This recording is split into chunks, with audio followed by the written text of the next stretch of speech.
Assalamualaikum warahmatullahi wabarakatuh. Perkenalkan, nama saya Novia Nurnia Putri dari NIM G009313. Jadi di sini saya akan menjelaskan tentang laporan praktikum saya. Oke, next. Yang pertama ada organ genitalia maskulina. Jadi di sini ada struktur anatomisnya ya. Oke, next, Mei.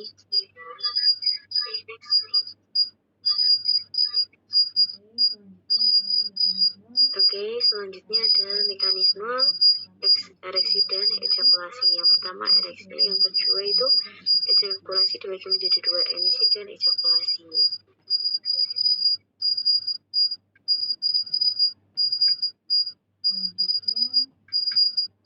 Selanjutnya ereksi penis itu disebabkan karena dilatasi dari arteri yang dikontrol oleh sistem saraf parasimpatis. Mekanismenya ada otak mengirim stimulus seksual ke penis, ada darah mengalir ke penis, dan ada otot penis berkontraksi. Oke, selanjutnya di situ ada gambarnya ya, bisa dilihat sendiri. Oke, selanjutnya ada ejakulasi, di mana ejakulasi itu ada glans penis dirangsang dan menerima rangsangan, dan nervus pendisus meneruskan rangsangan ke segmen lambali 1-3 efektor, dinding ductus deferens berkontraksi, otot facial seminalis dan pulporetalis berkontraksi, semen keluar dari uretra kontraksi, musculus pubertalis dan musculus insula nervosus, arteri liganya mengalir darah ke venula, otot sphincter facial unernia kontraksi. Selanjutnya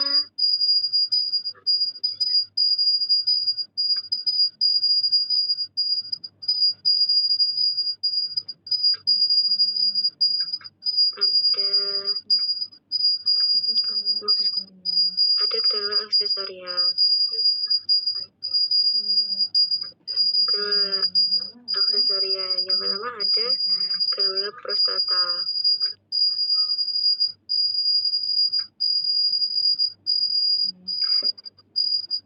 Nah,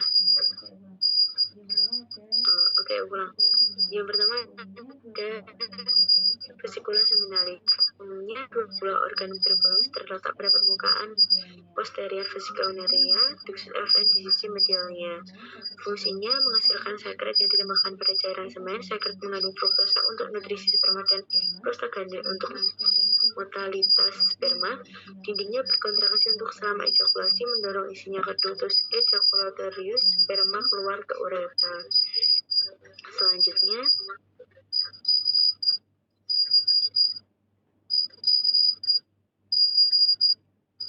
ada granula prostata terletak di antara kolom cistae dan diafragma bikin tali. Difiksasi ligamentum pubertastium muara pada uretra pas prostatium melalui ductus purpatius. Ada 5 lobus, yaitu anterior, medius, posterior, lateral, dextra, dan sinistra. Ada 4 zona, transisional, peritoneal, sentral, dan papillal, menghasilkan cairan tipis seperti susu yang mengandung asam sitrat dan fosfat asam yang ditambahkan saat ejakulasi. Sekret prostata beraktivitas alkali sehingga menetralkan suasana asam di dalam vagina. Oke, selanjutnya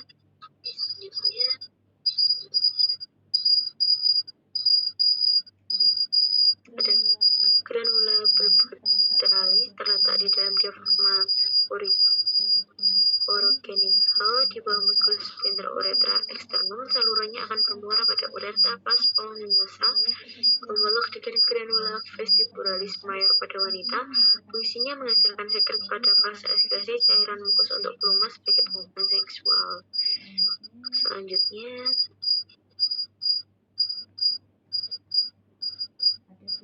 ada filtrasi dan implantasi.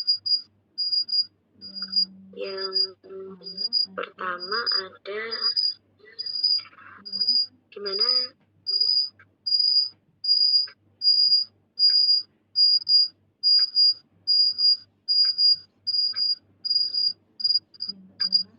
yang pertama ada di mana sperma akan membuahi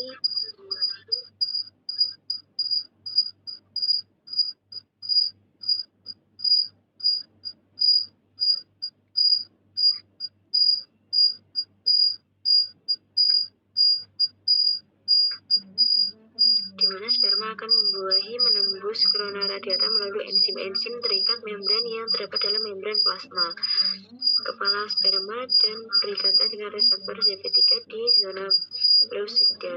Pengikatan sperma dengan reseptor itu akan memicu reaksi akrosomi, yaitu saat enzim-enzim hidrofilik pada aksom dibebaskan ke zona Euxia. Enzim aksomal mencerna pada zona Pleusida membentuk jalur kepada membran selama plasma ovum. Ketika sperma mencapai ovum, membran plasma kedua sel ini akan berusi. Kepala sperma dengan DNA-nya memasuki sel plasma ovum. Sperma merangsang pelepasan berbagai enzim yang tersimpan di granula kortikal ovum yang nantinya akan mengakibatkan reseptor CV3 merangsang zona Pleusida sehingga mengalami terjadinya polisemia. Selanjutnya,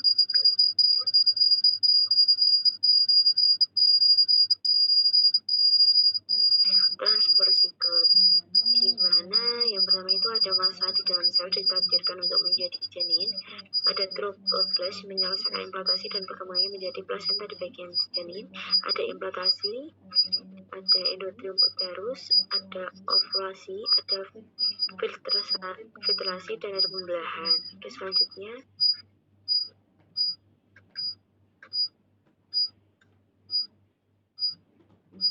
indasi, di mana di indasi ini ada yang pertama ada ketika baris kita yang akan tertampung bebas melekat ke lapisan endometrium, korda sel tromboblastik mulai menembus endometrium. Yang kedua, korda sel tromboblastik lebih lanjut menggali ke dalam endometrium sehingga menyediakan lubang untuk piskokista, tapi antara sel-sel di jaringan tromboblastik berdinestasi. Yang ketiga ada implantasi, tuntas biofilm seluruhnya terkubur dalam endometrium. Oke, selanjutnya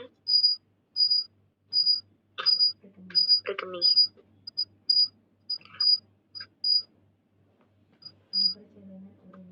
Perjalanan urin yang pertama ada di REN, yang kedua akan melalui ureter, yang ketiga akan melalui vesika urinaria, kemudian baru ke uretra.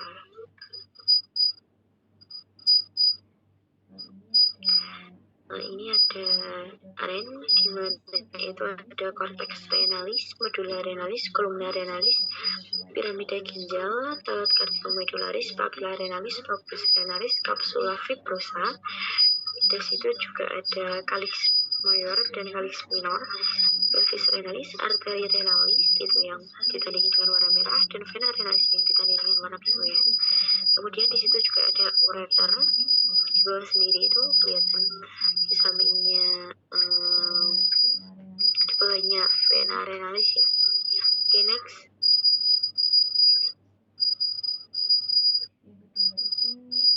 Yang kedua itu ada ureter, ini jadi gambarnya strukturnya ureter ya. Oke, selanjutnya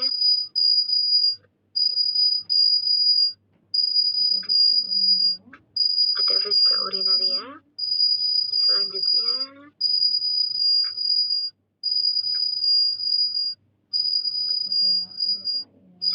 ada uretra ya. Ini bisa dilihat sendiri ini bagaimana bawahnya uretra ketika turun ke bawah. Dan selanjutnya